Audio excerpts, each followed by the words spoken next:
This segment will show you how to attach the flow control assembly and adjust your push spreader to achieve the best results.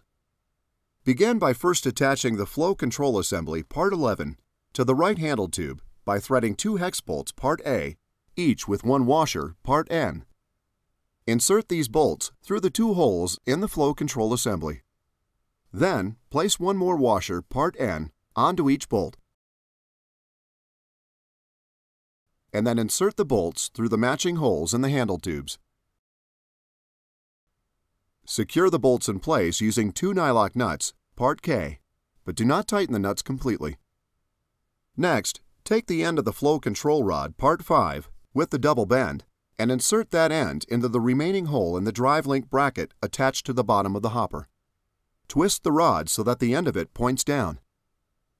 Now insert the other end of the flow control rod through the hole in the control arm on the flow control assembly. Secure it in place with a washer, part N, and a cotter pin, part I. Bend the ends of the cotter pin with pliers for security. To install the adjustable stop, first thread the carriage bolt, part F, through the adjustable stop, part S, as you see here, with the arms facing up. Next, insert the carriage bolt up through the bottom of the slot in the flow control assembly, and then secure it by threading a nylon washer, part L, and a wing nut, part R, onto the bolt. Make sure the flow control arm is located above the adjustable stop so that the arm can lock into the closed position. Now, install the control grip, part Y, onto the flow control arm. And finally, install the handle grips, part Q, onto the spreader's handles.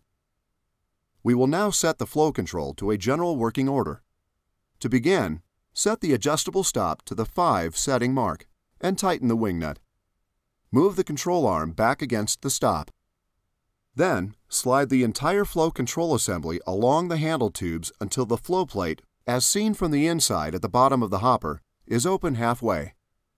Now tighten all the bolts and nuts holding the flow control assembly to the handle tubes. Readjust the adjustable stop to the 10 setting mark and make sure that the flow plate opens and closes completely by moving the flow control arm. Readjust the position of the flow control assembly as necessary to attain a fully functional flow control.